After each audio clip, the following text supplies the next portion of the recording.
Good morning. How many of you have ever found something in a store that you like? Have you ever looked there? And if you find something in a store, can you just take it and then it's yours? No. It looks like we can just take it and walk out with it, but what do we do first before we can have it for ourselves? Pay it. We have to pay for it. That's right. I'm glad you know that. I think some kids don't know that. They think they can just go to the store and get what they want, and then if their parents don't give it to them, I've seen them cry. Have you seen that in the store? As if they don't know that we gotta pay first. I've taught my daughter that. Unfortunately, she's not here today. She's with her school singing at another church. But she has learned since, even before she could talk, that to have something from the store, you have to pay first. And how do you get money? Does it just come to you? No. No, how do you get it? What can you do? You gotta work. Yes, you gotta work for money. So when you want stuff from the store, you work for money and then you can buy it. But my daughter, one time, when she could just barely talk, she was at the store and she said to the kid, "Oh, don't touch, please. You have to pay first." Oh, was she right? Oh, well, hopefully you know also that to keep the things from the store, you have to pay first. This story is about a boy named Terry. How many of you have heard of Arthur Maxwell and his stories? He's a man, he lived a long time ago, but he has so many beautiful children's stories. And what I like about them is they are not just for young kids like in elementary or even older ones like you, but they can apply to all of us as adults too. And the story is entitled How Terry Got His Train. Terry was a boy who was really wanting a train. And I don't know when this was written, but it was a long time ago. And things cost a lot less back then because it was harder to get money back then. But this train he wanted cost $50.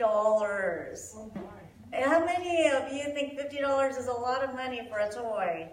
I think that is a lot of money for a toy even today. So back then, it was probably like even saying today $100. I don't know, but it was a lot of money. So do you think his dad right away said, "Okay, let's buy it and let's go home"? No, he did not. He said, "Okay, well maybe when you have enough money, you can have it." But unfortunately, he didn't have any money at that time. So what do you think he did to get more money? Terry worked. His dad said, "Okay, I need the grass cleaned up and mowed and the dishes washed and the car cleaned and such. Do you think he wanted to do all that stuff for the train? He was willing to work for the train because he wanted the train. Do you think he needed the train? No, he didn't need the train, but he did want it. And in Philippians 4, God says that he will supply according to his riches. How much does God have? Does he have just a little bit? What does God have? What does God have control over? Everything, according to his riches. So just like God, our parents too, we don't always give everything our kids want, but it's a joy to give with our kids. But what do they have to do to earn it sometimes? Work. You got to work for money, and then you can use that money to buy what you want. And so Terry, he said yes to everything. He mowed the lawn, he washed the dishes, he cleaned the windows, and for everything he did, his dad gave a little bit. Do you think his dad gave him $50 for doing one thing? No, he didn't. He gave him a couple dollars for doing many things around the house, and pretty soon, after actually 3 weeks, I guess it wasn't pretty soon, but after 3 weeks, he had enough money.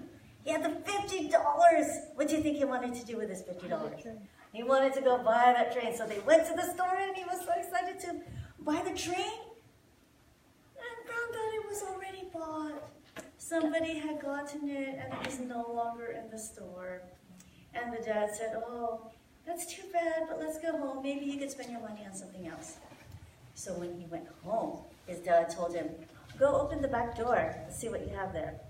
He opened the back door. What do you guess that he found there? The train. His dad had bought the train earlier when he saw his son was working so hard for that train because he was scared, "Oh, what if somebody buys it? And then my son doesn't have the train." He wanted his son to have the train, but he also wanted his son to deserve the train, not just get everything he wanted, but to be rewarded for all the works that he had done. And so he had bought the train and knew his son was going to do all those jobs for him, and he gave it as a reward. So I want us to remember that when there are things that we want, it's a blessing to have them, but if we do not need them, it's better that we work so we get the money to get them, so we deserve them. And God is the same. When he gives us so many things, do you think he wants us to just do nothing with them? Like, if you can walk around and talk to others and tell them about Jesus, do you think he wants us to just sit down and do nothing and not talk about him? And no, he wants us to use our gifts. Like, we use our money for the things we want. We can also use the gifts and talents that God has given us to glorify him and tell others about him too. Okay, thank you.